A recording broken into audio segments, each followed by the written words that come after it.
3:30 p.m. Cameroonian time, ladies and gentlemen. You're watching the afternoon edition from live from the studios of My Media Prime Television here in Cameroon's economic capital with me, Fon Quinter. I begin this afternoon with news from the National Assembly, where Honorable Kavaye Jibril, aged 81, has been re-elected as Speaker of the National Assembly.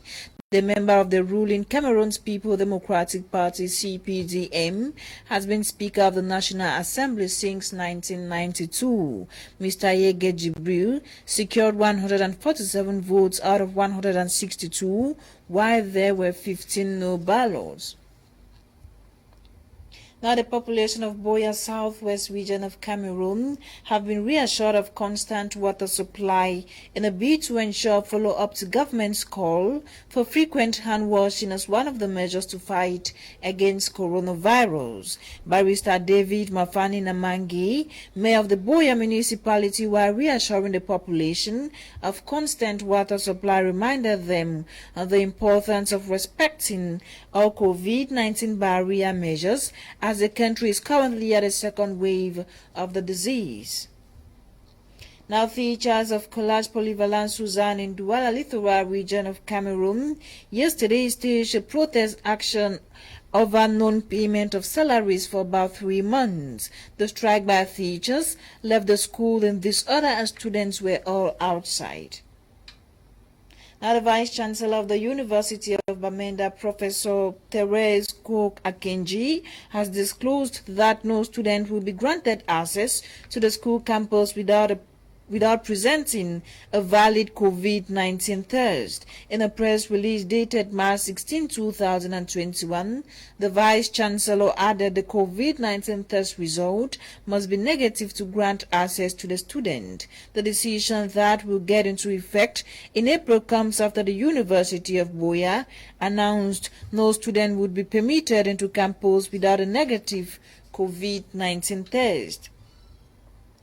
And African heads of state and other well-wishers have kept sending condolences and eulogies to Tanzanian government following the death of President John Pombe Magufuli, who died Wednesday, March 17, from heart complications.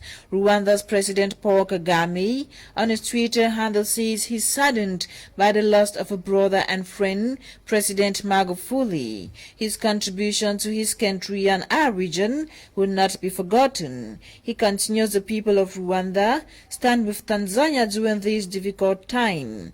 In the same vein, Uganda's President Yoweri Museveni has eulogized John Magufuli as a pragmatic leader who believed in and worked for the economic empowerment of East Africa. South Africa's President Cyril Ramaphosa, in a statement, said he had spoken to Tanzanian Vice President Samia to express condolences in his personal capacity and on behalf of South Africans.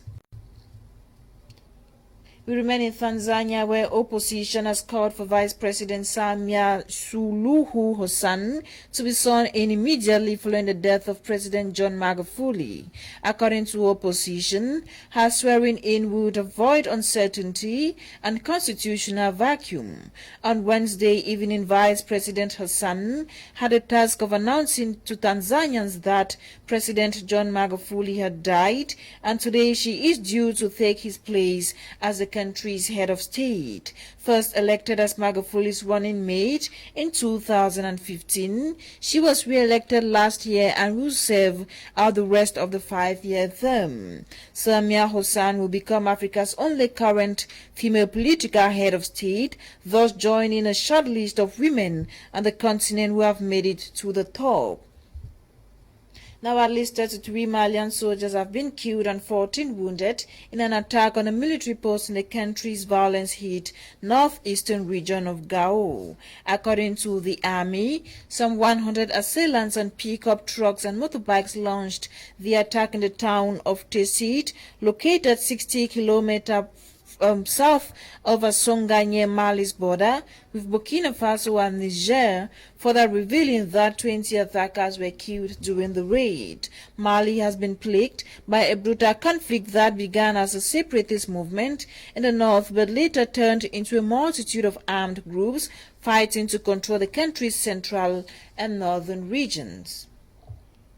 Now, the Kenyan High Court on Wednesday refused to allow female circumcision for consenting adults, saying unlike the male court, it does not have health benefits and reduces the well-being of women it is performed on, and in some cases can lead to death.